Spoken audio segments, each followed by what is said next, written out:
हरये परमात्मने प्रणतक्लेशनाशाय गोविन्दाय नमो नमः।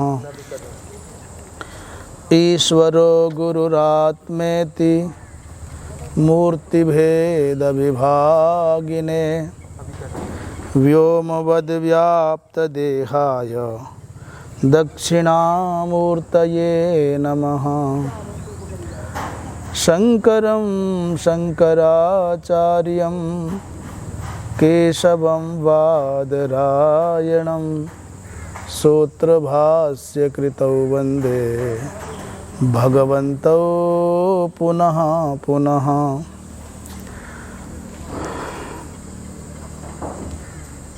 आब्रह्मलोकादशेषात् आलोकालोकपर्वतात् ये वसन्ति द्विजा देवास्तेभ्यो नित्यं नमाम्यहम्। नमो गोभ्यः श्रीमतीभ्यः सौरभेभ्य एव च नमो ब्रह्मसुताभ्यश्च पवित्राभ्यो नमो नमः।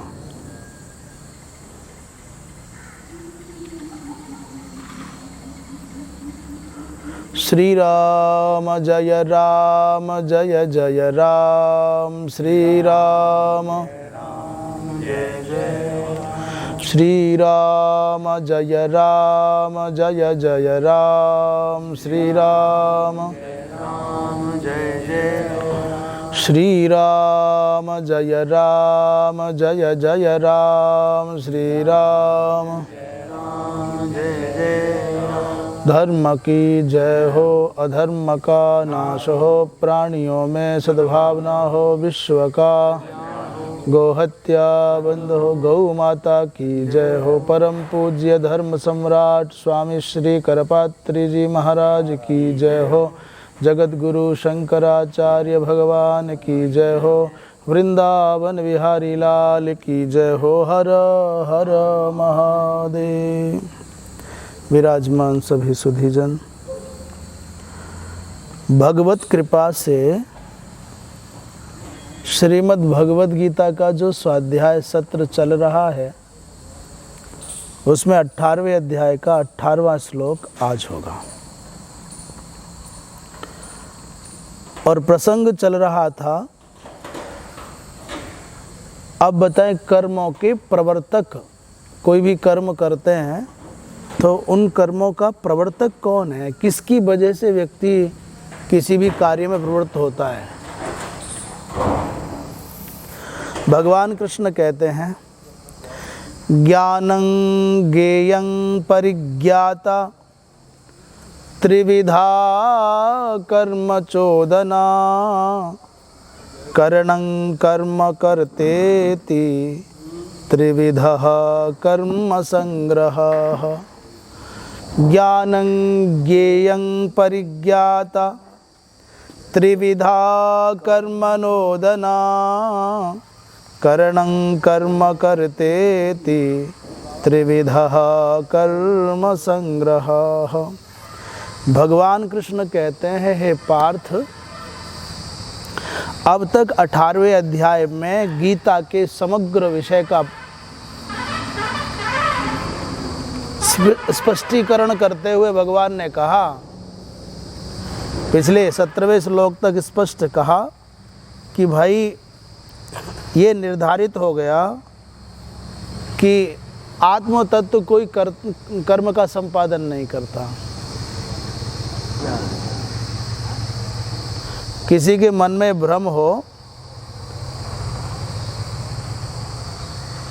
कि आत्मा कर्ता और भोक्ता है तो सब प्रकार के तर्क, उत्तर प्रत्युत्तर के ब्याज से, ऊहापोह के ब्याज से, तर्क वितर्क के माध्यम से स्पष्ट कर दिया कि नहीं, आत्म तत्व में कर्तापन का होना संभव नहीं है। और ये गीता शास्त्र का मूल अर्थ प्रतिपादित कर दिया। यहाँ से कुछ विषय बदलता है, कहते हैं ज्ञान, ज्ञेय और ज्ञाता।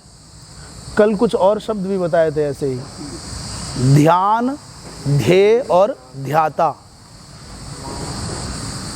मान, में और माता। इसी को थोड़ा सा प्र उपसर्ग लगा दे तो प्रमाण, प्रमेय और प्रमाता। जैसे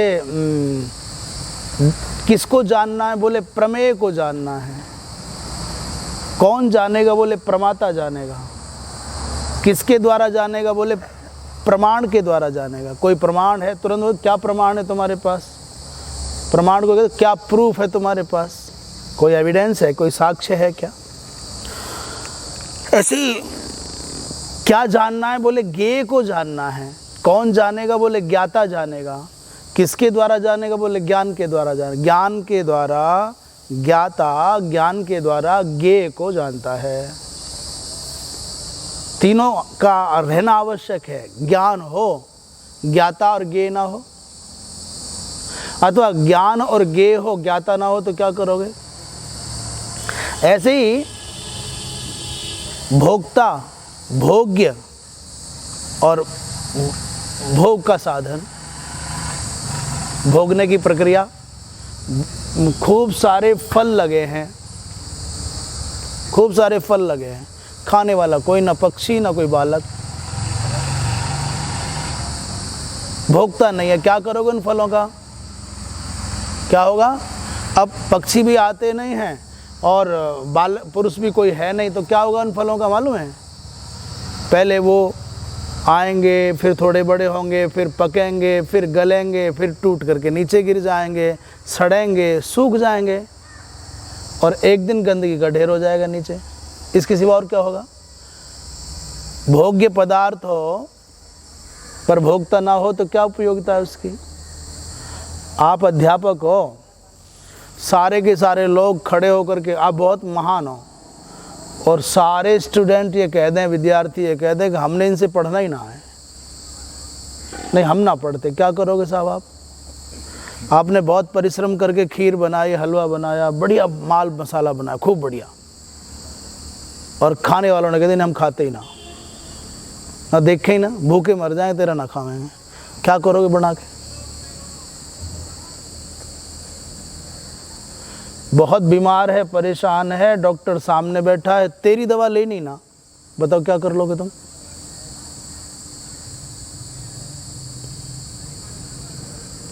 कितना भी समझा लो, मैंने समझना नहीं, क्या कर लेगा समझाने वाला। तुम्हारा ज्ञानी होना क्या किस अर्थ का है। तात्पर्य कहने का यह है कि भोक्ता के बिना भोग्य पदार्थों का कोई मूल्य नहीं।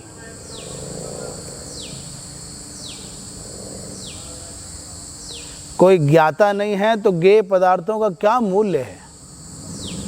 इन मंदिरों को भव्यतम बनाओ, मंदिरों में आने वाले बंद हो जाएंगे, जैसे कि लक्षण दिखाई दे रहे हैं। मंदिरों में आरती के समय पर हिंदू आसपास का छोड़ो, जो आश्रम में वो भी इकट्ठा होना नहीं चाहे। सही बात है। तब हम पर पैसा है, हमसे बड़े लोग जुड़े हैं, हमने क्या कर दिया, घंटा बजाने वाले नहीं है, शंख बजाने वाले नहीं है, झांझ बजाने वाले नहीं है, तो हमने क्या कर लिया, एक मशीन लाके लगा दी 10-20 हज़ार की है, मशीन नहीं लग रही ज़्यादा पर। और मशीन घंटा भी बजा लेती है, मशीन झांझ भी बजा ले, शंख भी बजा लेती है। उसने खटका दबाया, पंडित जी एक अकेले रह गए, वो मजबूर हैं, पंडित जी मजबूर हैं, कहाँ जाएं भाई, हमारा काम तो ठीक चल रहा है, हम मंदिर जाने की क्या ज़रूरत है। और हाँ, पंडित जी को देर हो जाएगी तो आंख निकाल लोगे, आरती टाइम पे क्यों नहीं, भाई तुम क्यों नहीं आते। तो जिन हिंदुओं के मंदिरों में घंटा बजाने के लिए, झांझ बजाने के लिए मशीनें लग गई हैं, मन नहीं लग रहा है, मशीन लग रही है, उन हिंदुओं को भविष्य अच्छा कैसे हो जाएगा। ना घंटा बजाने वाला, ना शंख बजाने वाला, ना आरती बोलने वाला, एक पंडित जी कर रहे हैं। वैसे एक बात है जी, पंडित जी भी नहीं कर रहे, एक सीधी बात ही आती है। आरती तो कर सका जी अपने मुँह से, पर नहीं करते। वह हनुमान जी की हनुमान चालीसा ही पर 2 मंगलवार ने नहीं करते, सिर्फ जट लाए थे राम जी को 5 मिनट। नहीं, हम तो जहाँ बैठे हैं यहाँ बहुत यहाँ तो ये अपने गाँव की बात बता रहे हाँ भाई, यहाँ तो बहुत व्यवस्थित आरती होते हैं। हमारे पंडित जी, हमारे सुरेश जी यहाँ की बात कर रहे हैं। मैं अपने गाँव की कह रहा जी महाराज। नहीं, गाँव में जो भी मंदिर है जी उसमें कैसेटी चलती है। 5-4 आदमी गाँव के जाकर कराएंगे, खड़े हो जाते। ये तो रही शिकायत। अब समाधान इसका यो है कि नियम बना लें भाई कि 5-5 आदमी, 5 कम से कम रहना ही आरती के टाइम पर। और भाई हनुमान चालीसा कर लो पंडित जी महाराज। हाँ भाई हनुमान चालीसा कर लो, अपने आप करेंगे। कराएंगे पंडित जी पड़ेगी फिर। आप भी खिचड़ ठानी पड़ा। बिल्कुल ये बात बिल्कुल बिल्कुल। तो फिर बदलाव आ जाए। कहने का आशय ये था, ये जो ज्ञान गे ज्ञाता की बात चल रही थी कि भाई सब कुछ जुड़ा हुआ है। ज्ञान हो और गे ना हो तो भी काम ना चले, इसलिए तीनों चाहिए। त्रिविधा कर्म के, क्रिया के प्रवर्तक जो वचन हैं उनको सवरत स्वामी ने कहा। ये जो प्रचोदयात में जो शब्द है ना, वही ये शब्द है चोदना। माने प्रेरित होता है व्यक्ति। किससे होता है? बोले क्रिया के प्रवर्तक वचन को कर्म चोदना कहा जाता है। सवरत स्वामी ने कहा है भाष्य में। भाट्य कहते हैं भाई उपदेश को, विधि को, एकार्थवाची जो शब्द हैं उनको चोदना पद से कहा है। आत्मा का कर्तृत्व और फल संबंधित तो नहीं है, उसी विषय को अब दोबारा बता रहे। आत्मा नहीं, उसमें ज्ञान, गे और परिज्ञाता, इन तीनों की आवश्यकता है, आत्मा की नहीं। अच्छा, करणं कर्म करते थी, 3 त्रिविध कर्म संग्रह। एक कर्ण चाहिए।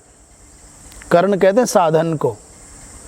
जैसे आप कहते हो राम ने बाण से बाली को मारा, रामेण बाणेन हतो बाली। तो इसमें राम है कर्ता और बाण हो गया करण। किसके द्वारा मारा? बोले बाण के द्वारा। कौन मारा? बोले बाली मारा गया। तो इसका क्रिया वहाँ हो गई हत, मारना, और मरा कौन? बोले बाली। ये हो गया कर्म। जैसे इन बात को ऐसे समझना है, कर्ता, कर्म और करण ये 3 चीज़ हैं। तो कर्ता का मतलब कोई चेतन होना चाहिए। और जैसे इसने बंदूक चलाई, बंदूक से मारा, तो बंदूक से जो से आ गया, गेंद से खेलता है, से आ गया, माने के द्वारा आ गया, तो करण हो जाता है। तो करण, कर्म और कर्ता, ये 3 प्रकार के कर्मों, कर्मणा ईप्सित तमस्य भोग्यस्य संग्रह। ये जितना भी जो भी कुछ संसार में होना है, ज्ञाता, गे और ज्ञान, ये उसके प्रेरक हैं, प्रवर्तक हैं, और कर्ण, कर्म और कर्ता के द्वारा उसका संपादन होता है। ये समझ लीजिए। दुनिया का कोई भी काम होता हो, तो गाय का दूध निकालते हैं, गाय तो ये दूध किसका है? गाय का है। गाय से दूध निकाला, गोदोहन करने वाले ने निकाला। क्या निकाला? दूध निकाला। किससे निकाला? हाथ से निकाला। तो हाथ के बिना दूध निकाल सकता है क्या? बोले हाँ जी निकाल सके। मशीन तो निकाल रहा है। कर मशीन बिना हाथ के लगा सके? ना जी, शायद पाँव से ठेल के लगा दे। हाथ तो चाहिए, हाथ के बदले का काम। तो ये तीनों की ज्ञाता, गे और ज्ञान जो तीनों हैं, ये कर्म के प्रवर्तक हैं। और करण और कर्म और कर्ता, ये तीनों के तीनों क्या है? बोले कर्म के संपादक हैं। इन तीनों के बिना काम नहीं हो सकता कोई भी। बालक गेंद से खेलता है, ये पुस्तक से पढ़ते हैं। तो कोई पढ़ता है, जो पढ़ता है वो करता है। किससे पढ़ता है? बोले पुस्तक से। ये करण है। और पढ़ने की क्रिया, क्रिया है माने पठन, कर्म है। कर्म का तात्पर्य क्रिया से ही है। संसार में जो भी कुछ घट रहा है दुनिया में, वो कर्ता, कर्म और करण के बिना घट नहीं सकता। वो सफाई कर रहा है तो कहो किससे कर रहा है? बोले झाड़ू से।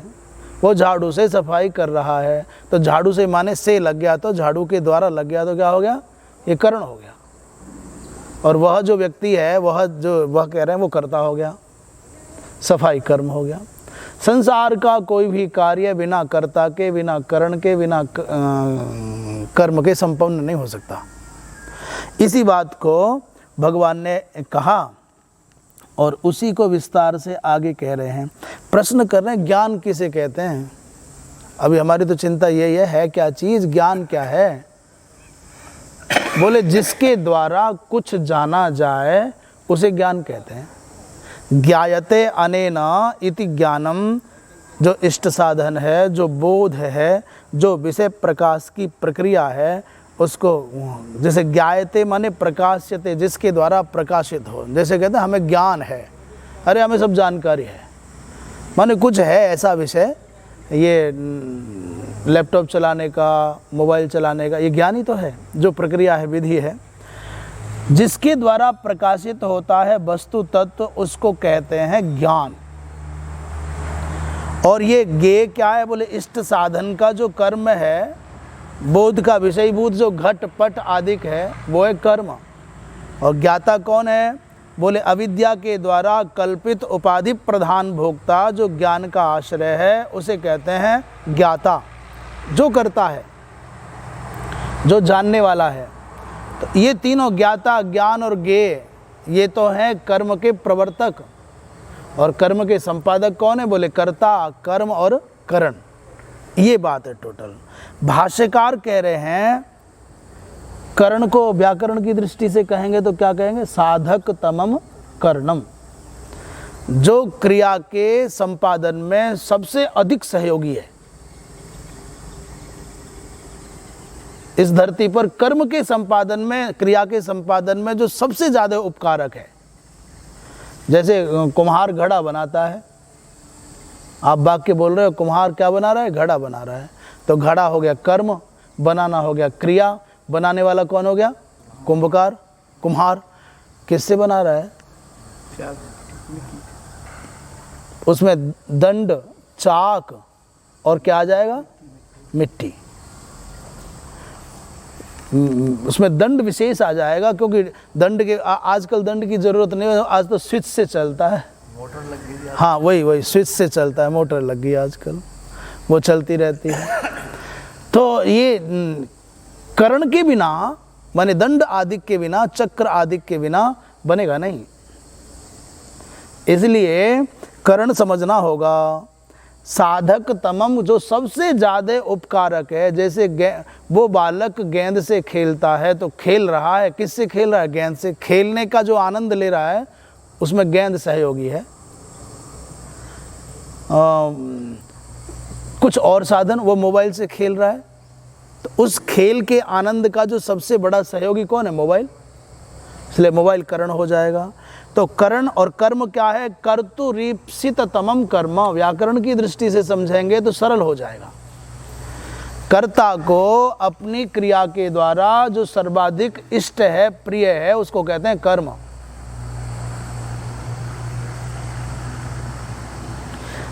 जैसे वो मंदिर जाता है, राम मंदिर जाता है, राम है कर्ता, जाता है क्रिया, कहाँ जा रहा है, मंदिर। तो यहाँ कर्म कौन है, बोले भाई राम को अपनी गमन क्रिया से कहाँ जाना इष्ट है, बोले मंदिर, इसलिए कर्म मंदिर हो गया। कर्ता को अपनी क्रिया के द्वारा जो सर्वाधिक प्रिय है, कर्तु रीप्सित तमम कर्म, क्या है इसकी वृत्ति, कर्तु क्रिया, हाँ, कर्ता को अपनी क्रिया के द्वारा सर्वाधिक जो प्रिय है, इष्टतम है, उसका नाम कर्म है।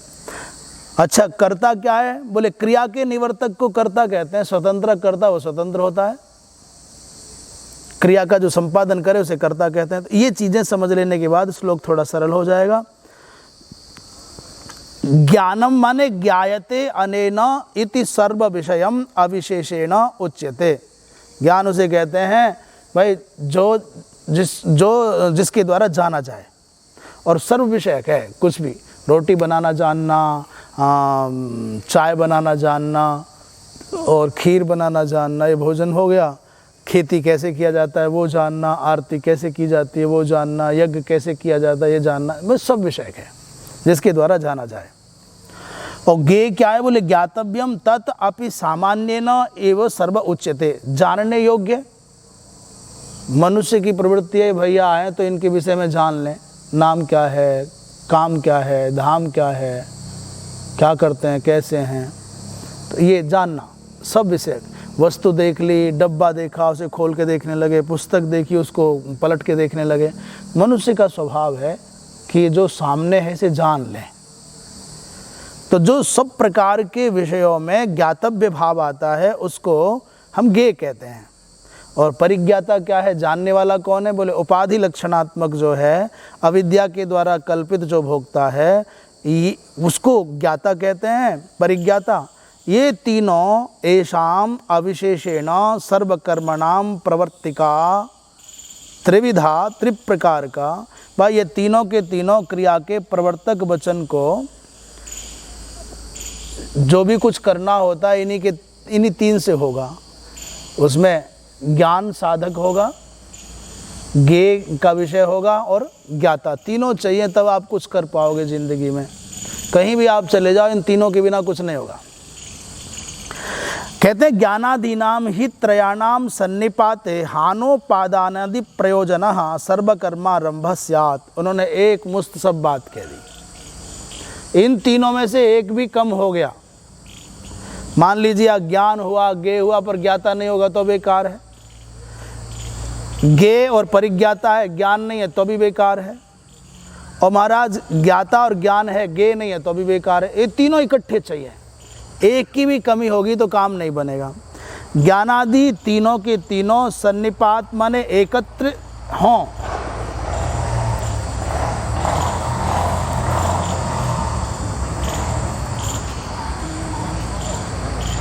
ये ऐसी जो मोटरसाइकिल होती हैं स्पेशल होती हैं, कोई लड़के ही चला रहे होते हैं कि बूढ़ा भी कर सके ऐसे?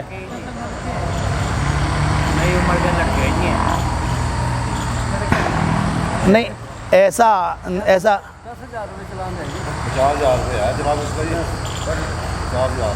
नहीं ऐसा कोई बड़ा बूढ़ा भी कर सके क्या? उन्होंने क्या करेगी वो तो इसका नंबर लेते बस 2 सप्ताह के मारा लाज लगे। नहीं मैं वैसे मेरी जिज्ञासा हो गई, उत्सुकता सी, बहुत दूर से आवाज़ आ रही, तो मैं के बड़ा बूढ़ा भी बाइक चलावे तो वो भी ऐसे कर सके कि ना कर सके? इधर फुकरे एक बटन हो जी, बटन लगाना पड़ा है। वैसे इस उम्र में आप ऐसा कर सको? चल रही सोनू तुम कर सको भाई?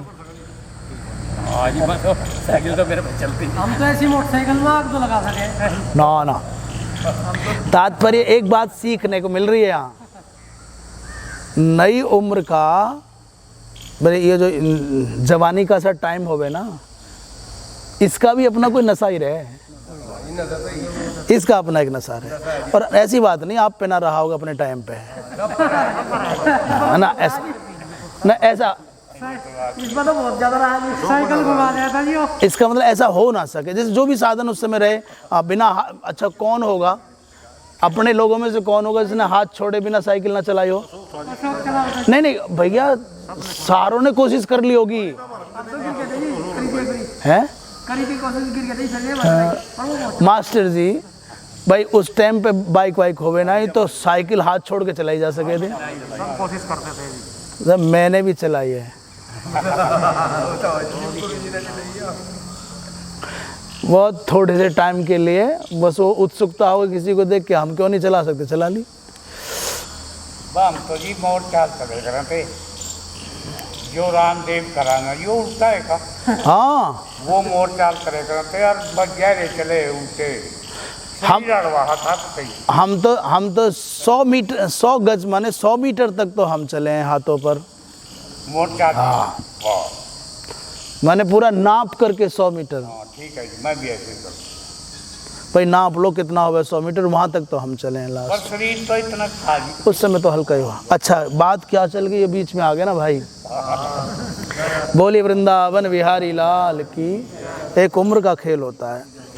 कह रहे ज्ञानादीनाम त्रया, ये तीनों के तीनों इकट्ठे होंगे, एकत्रित होंगे, तब हान माने त्याग और उपादान माने ग्रहण।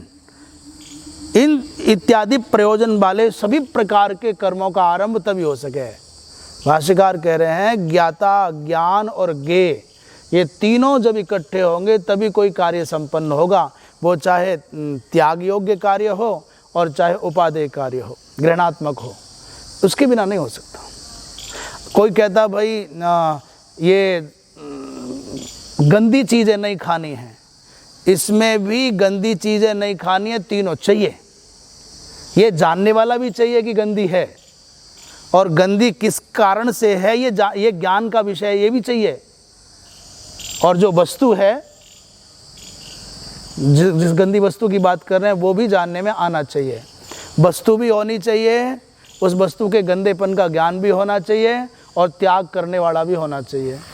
भाई गंगा नहाना है, यमुना नहाना है, इससे पुण्य मिलता है, इसमें भी तीनों चाहिए।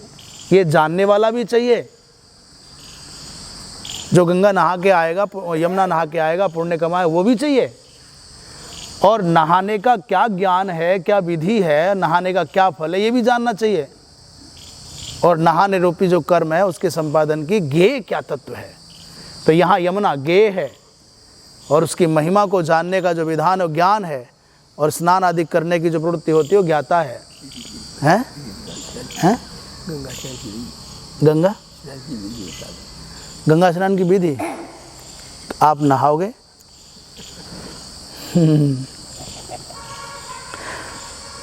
यहाँ तो कम नहाते होंगे यमुना लोग, अमावस्या पूर्णिमा नहाते हैं ना नहाते हैं?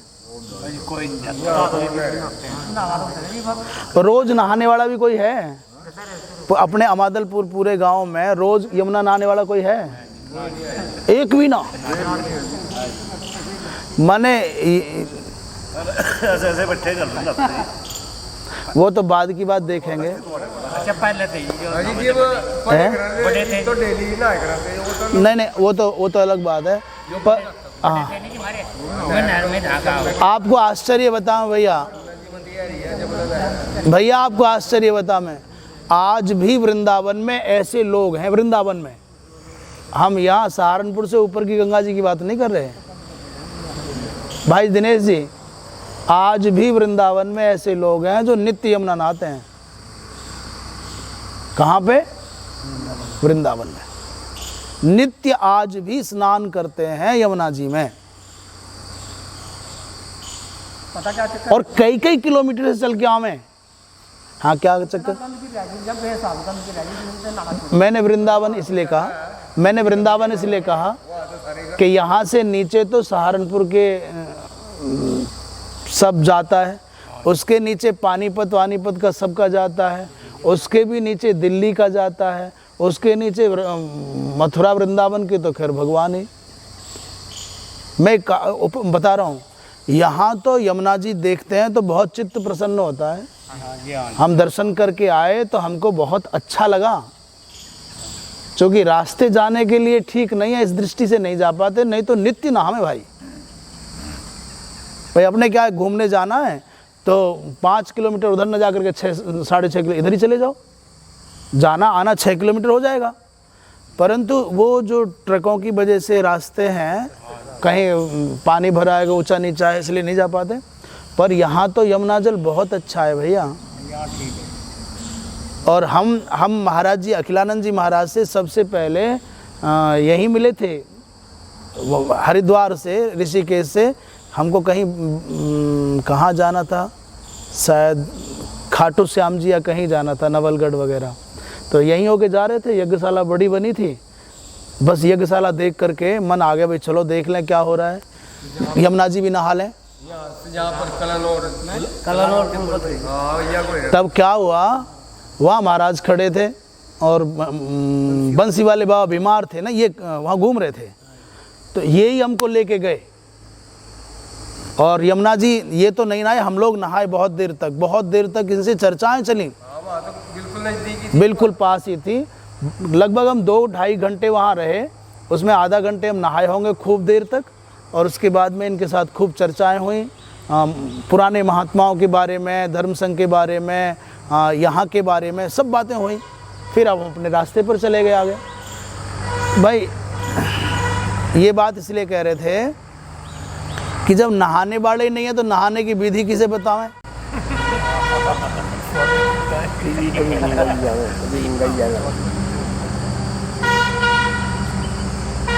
सबसे पहले जाके प्रणाम करना चाहिए,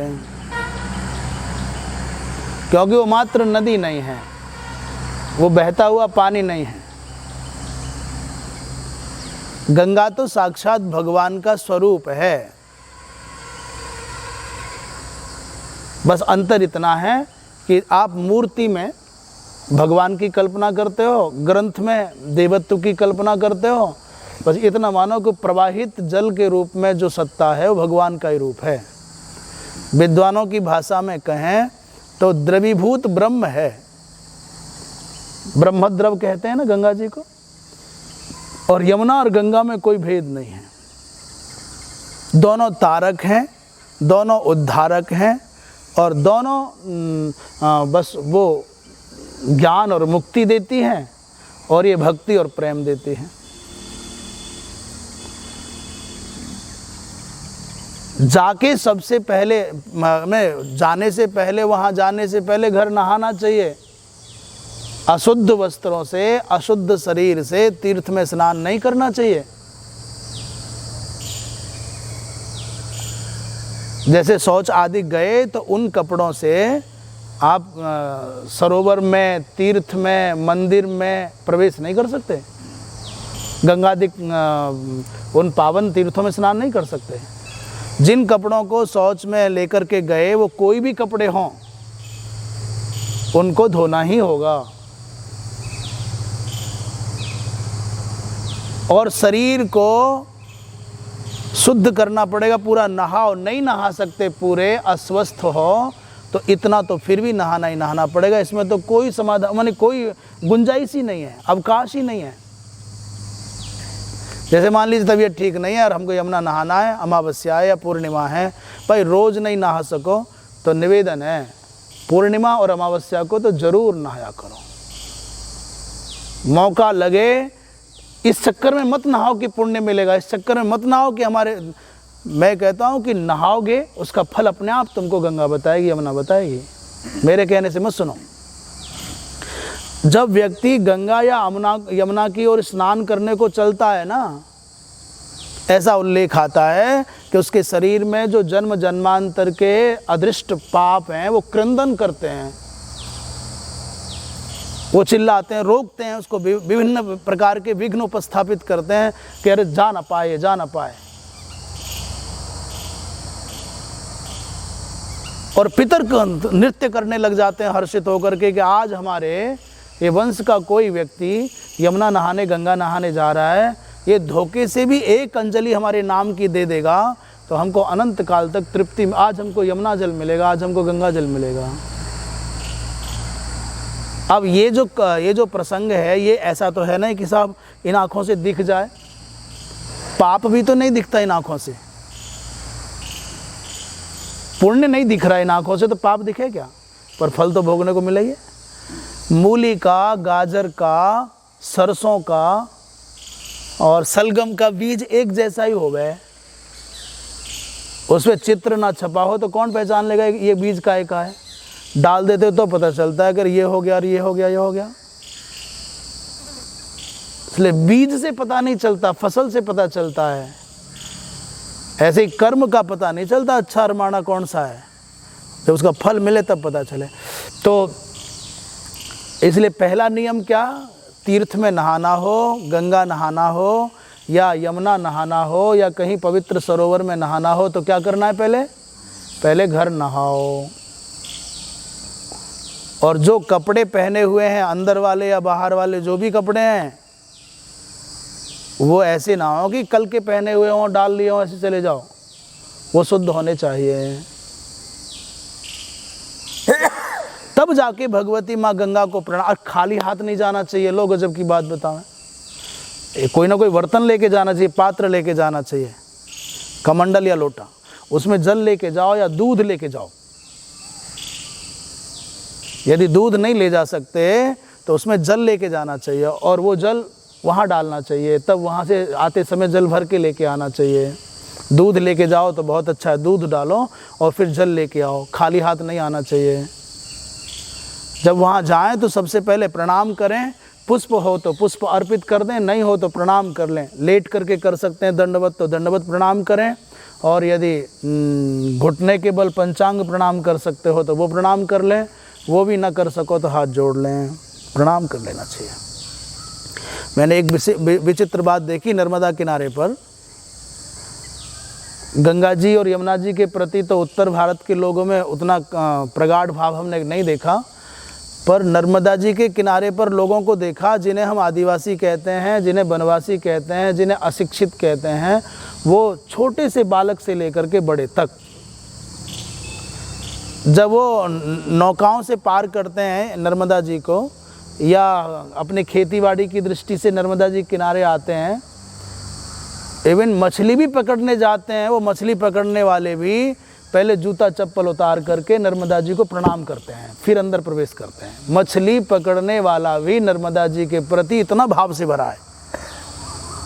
और एक और बात बताऊं, प्रायः पुलिस से बचने के लिए और आदमी की अपनी मनोवृत्तियाँ प्रवृत्तियाँ हैं, कच्ची शराब जो बनाते हैं लोग, भट्टी बना करके ड्रम रख कर कैसे कैसे बनाते हैं, नर्मदा जी के टापू पर ये गलत काम करने के लिए जाने वाला भी, मैं आपको बहुत जो देखी हुई बात है बता रहा हूँ, ऐसा नहीं कोई कोई प्रणाम करता है, खूब नशे में चूर है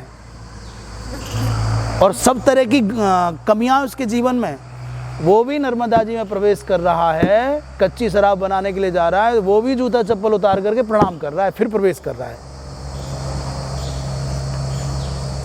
ये गजब की बात, नर्मदा क्षेत्र में नर्मदा जी के प्रति भक्ति का भाव हमने देखा।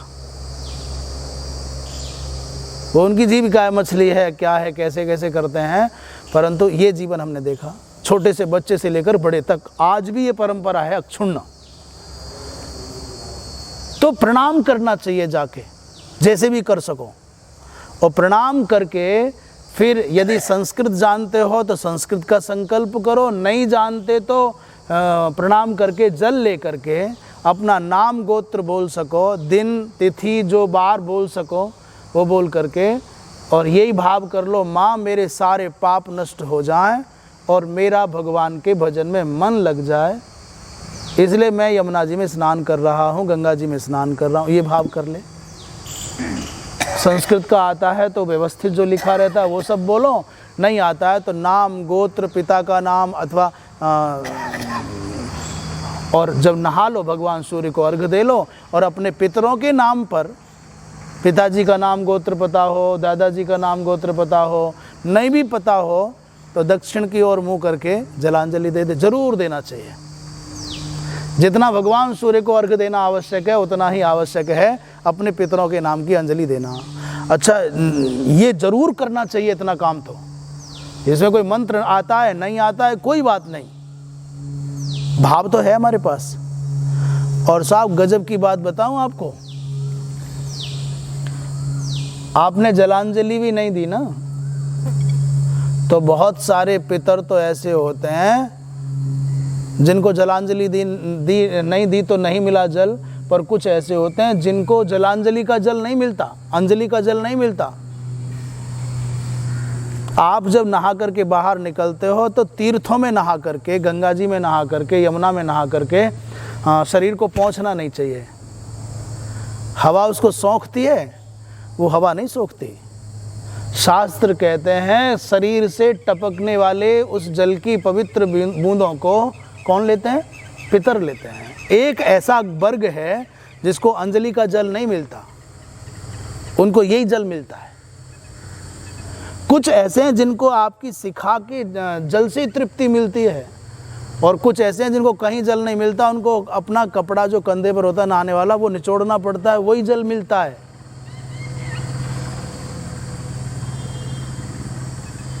आप कहोगे ऐसा कैसे हो सकता है जी कि वो सब जो जल दिया वो ना मिला, चोटी का जल मिला, कपड़े का जल मिला, शरीर के रोमों से जो गिरे बूंद हैं उनका जल मिला। आप अपने घर में आसपास के माहौल में देखो, जिस भोजन से आप तृप्त होते हो उस भोजन से आपके घर में जो पशु आदि हैं वो तृप्त नहीं हो सकते।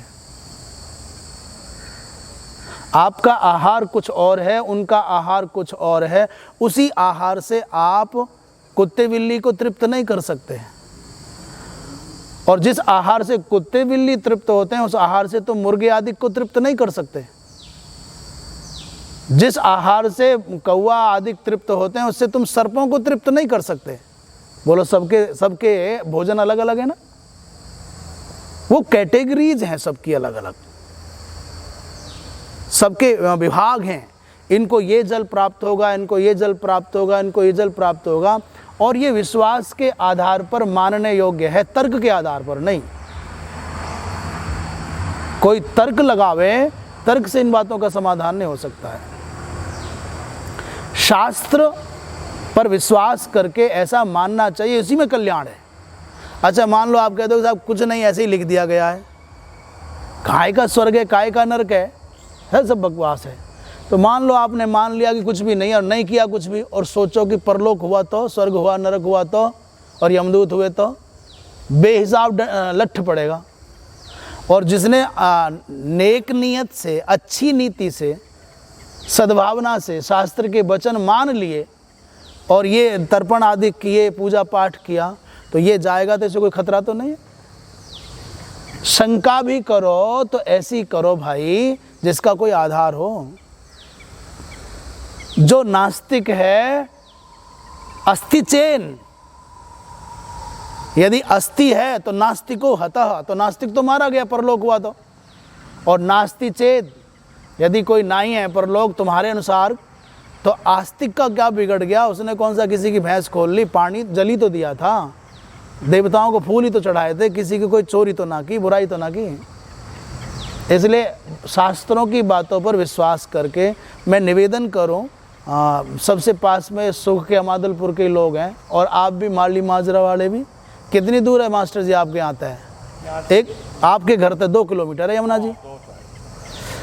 भाई अमावस्या और पूर्णिमा ये 2 दिन तो बिल्कुल नहीं 2 तिथि तो बिल्कुल नहीं छोड़नी चाहिए। संक्रांति बदलती हो तो ज़रूर नहाना चाहिए, और श्राद्ध के दिन आते हैं 15, उनमें ज़रूर नहाना चाहिए। सूर्य ग्रहण, चंद्र ग्रहण का दिन आता है, ज़रूर नहाना चाहिए। सूर्य ग्रहण का, चंद्र ग्रहण का दिन हो, संक्रांति का दिन हो, और आपका जन्मदिन हो, तो ज़रूर यमुना जी जाना चाहिए। हमारे लिए तो प्रत्यक्ष देवता यहाँ यमुना जी हैं। सबसे बड़ा तीर्थ हमारे यमुना जी का घाट है। इसलिए मैं सोचूं 10-20 में से 2 के मन में भी बात बैठ जाए तो मेरा कहना भी सार्थक हो जाएगा। अमावस्या और पूर्णिमा को सोनू भाई, हाँ, नहाना चाहिए, ज़रूर नहाना चाहिए। जरा की यमुना की तो बात होगी, महाराज जो तीर्थ है जो क्या कम है जी, बहुत बड़ा है। इसमें कौन रह रहा है, इनसे नहीं कुछ तो। पुराने इनके पूर्वज थे सब, भादों के महीने में तो कम से कम नहावे भाई, पुराने जमाने के। अब थोड़े पढ़े लिखे ज्यादा हो गए। हाँ भैया, बात है। मेरे को यहाँ बाकरपुर है जी, गाँव सुनने की बात है जी। हमारे साथ जोड़े इकट्ठी निकल रही है यमुना गंगा, तो यमुना जी। हाँ, मेरे साथ एक टीचर रहे यहाँ बाकरपुर से, अच्छा, सुर सिंह उनका नाम। उन्होंने मेरे को ये बात बताई, वो यहाँ आते रहते थे, अब वो विदा भी रहते हैं। उनके गांव से एक औरत को वो बीमारी थी जो कहीं इलाज नहीं हुआ। तो इस हमारे तीर्थ में 7 ऐतवार वो नहाई, और बिल्कुल 9/9, कोई दवाई नहीं, जबकि उसको ऐसा रोग था, मेरे रोग को याद नहीं है। तो ये मेरे को बताई उसने। तो इसमें तो बहुत बड़ी ताकत है, सत्य बात है। लेकिन हम नहाते तो नहीं। यहाँ पूछ लो जी, किसी ने कोई नंदा हो यहाँ बड़े। और एक बात, घर का जोगी जोगना, क्या बात है जी। बस मैं भी यही कहना चाहता हूँ, मैं खुद कह रहा, आपने भी घर का जोगी जोगना आन काम का सिद्ध होवे भाई। अच्छा चलो, ये श्लोक पूरा कर लें। तो क्या था मेरा निवेदन है, पूर्णिमा आवे और अमावस्या आवे, पितरों का दिन आवे, एकादशी कोई व्रत करता हो, एकादशी आवे तो ज़रूर नहाने जाना चाहिए। बाइक से चले जाओ, नहा के चुप आ जाओ और प्रणाम कराओ। ये ऐसा है जैसे पुण्य करने का ये साइड बिजनेस मान लो इसको। तुम करे दूसरा काम करते करते साइड वाला बिजनेस कर ले, भाई इससे भी 2 पैसे आ जाएंगे। ये ऐसा पुण्य है और ये एफडी है तुम्हारे पुण्य की। ग्रहण वाले दिन नहा लिए माने आपकी फिक्स डिपॉजिट हो गया, बैठे बैठे घर खाए जाओ, ब्याज आएगी। ऐसा पुण्य है। बात को समझ, जितनी समझ में आ जाए उतना मान लेना। पंच भी क्या प्रसंग चल रहा था भाई, जितने भी कर्म होने हैं उनके सब के पीछे यही कारण है। तथा पंच भी अधिष्ठानादि भी आरब्धम बांग मन कायाश्रय भेदेन त्रिधा राशिभूतम त्रिषु कर्णादिषु संगृह्यते इति एतद उच्यते। कह रहे हैं भाई जो पहले 5 बताए थे, अधिष्ठान, कर्ता, करण, विविध चेष्टा और दैव, ये जो बताए थे, ये 5 हेतुओं से जो जिस कर्म की उत्पत्ति होती है उसको मन, वाणी और शरीर 3 प्रकार के कर्म बता दिए थे। उन सब के भेद, उनके भी 3 वर्ग ये हो गए। इसमें क्या है, ये सबके सब कर्म करण और कर्ता, इन 3 कारकों से संग्रहित होते हैं, ये बता दी गई। अब पूछा भाई करण किसे कहते हैं? करण कहते हैं क्रियते अनेन इति बाह्यं श्रोत्रादि, जिनके द्वारा कार्य का संपादन हो। तो हाथ के द्वारा होगा या पैर के द्वारा होगा या आँख के द्वारा होगा या नाक के द्वारा होगा। बाह्यकरण। और ये कितने हैं बाह्यकरण? बोले ये बाह्यकरण हो गए 10 बाह्य इंद्रियां, 5 ज्ञानेंद्रियां, 5 कर्मेंद्रियां, इनके द्वारा कोई कार्य संपन्न होगा। अच्छा, अंतस्थ माने दूसरे एक और है, मन बुद्धि चित्त अहंकार, ये छुपे छुपाए करण हैं। इन 14 के द्वारा ही कोई कार्य संपन्न हो सकता है। इसलिए करण का मतलब 10 इंद्रियां और 4 मन बुद्धि चित्त अहंकार अंतःकरण। कर्म किसे कहते हैं? बोले ईप्सित तमम कर्तु क्रिया व्याप्यमानम, जो कर्ता को अपनी क्रिया के द्वारा अत्यंत प्रिय हो उसे कर्म कहते हैं। कर्ता कौन है? बोले कर्णा नाम व्यापारिता, समस्त कर्णों का जो व्यापारिक है, व्यापारिता है, उपाधि लक्षण, वो 3 प्रकार के कर्म संग्रह बता दिए गए। जो व्यापार में नियुक्त होने वाला है, कर्मों का मूलतः संपादन करता है, कर्णों के सहयोग से अभीष्ट लक्ष्य को पाने के लिए जो क्रियाओं का संपादन करता है उसका नाम है कर्ता।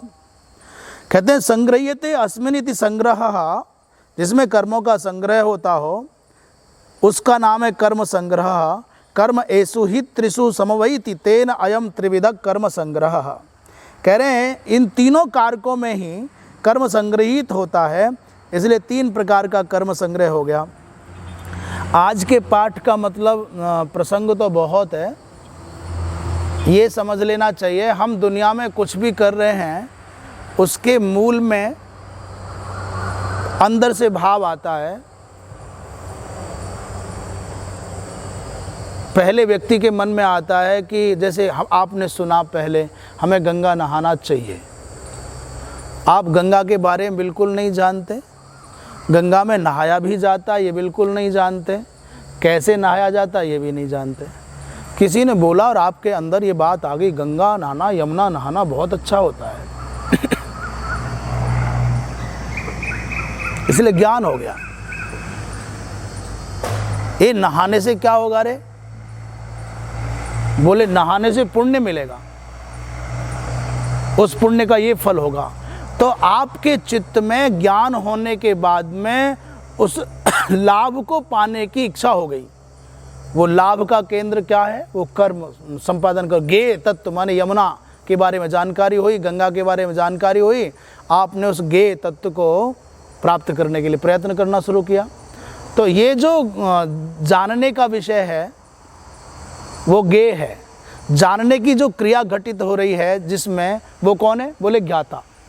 आपके चित्त में किसी के शब्दों से ज्ञान का उदय हुआ, फिर गे तत्व के बारे में आपने जाना, उसके संपादन में आप कर्ता कर्म करण के द्वारा लग गए। ये सारे कर्म जो भी संपन्न होंगे, प्रेरणा मिलेगी ज्ञाता ज्ञेय ज्ञान के द्वारा और उसका संपादन होगा कर्ता कर्म करण के द्वारा।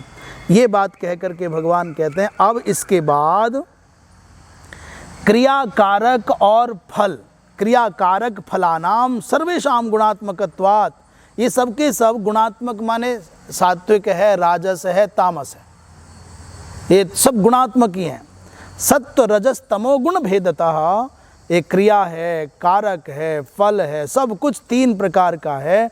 3 प्रकार के भेदों की चर्चा भगवान कल करेंगे, उसका स्मरण कर लेते हैं।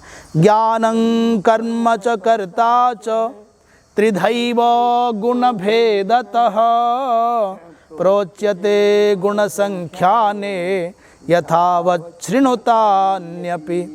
ज्ञानं कर्म च कर्ता च त्रिधैव गुण भेदतः प्रोच्यते गुण संख्याने यथावत् शृणुतान्यपि। भगवान कहते हैं भाई ज्ञान, कर्म और कर्ता एक गुण भेद से 3 प्रकार के हो जाते हैं। इस गुण संख्या ने शास्त्रे माने सांख्य शास्त्र के अनुसार ये बात हम सुनावेंगे, यथावत शृणु, उनको भी आप सुन लो। और यहाँ से फिर प्रकरण थोड़ा सात्विक ज्ञान कैसा होता है, रजोगुणी ज्ञान कैसा होता है, तमोगुणी ज्ञान कैसा होता है, सात्विक कर्म कैसा होता है, रजोगुणी कर्म कैसा होता है, तमोगुणी कर्म कैसा होता है, फिर सात्विक कर्ता कैसा होता है, राजस कर्ता कैसा होता है और तामस कर्ता कैसा होता है। इस प्रकार ये प्रकरण चलेगा। वृंदावन बिहारी लाल की पूर्णम।